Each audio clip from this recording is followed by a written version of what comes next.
না ফেরার দেশে পাড়ি জমিয়েছেন জনপ্রিয় নির্মাতা মোস্তফা সরোয়ার ফারুকীর বড় বোন। শনিবার 20 এপ্রিল মারা গেছেন তিনি। সামাজিক যোগাযোগ মাধ্যমে বড় বোনের মৃত্যুর খবরটি নিজেই নিশ্চিত করেছেন ফারুকী।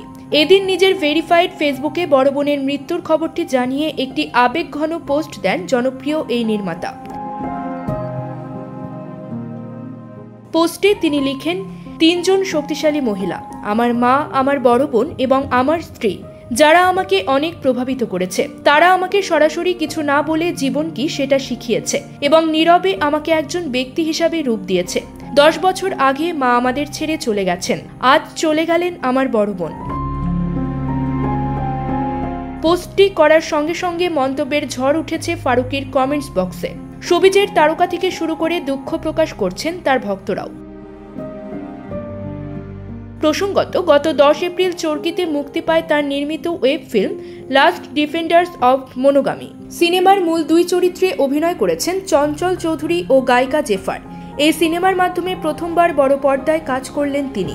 মুক্তির পর বেশ প্রশংসা কুড়িয়েছে সিনেমাটি। News desk, channel 16।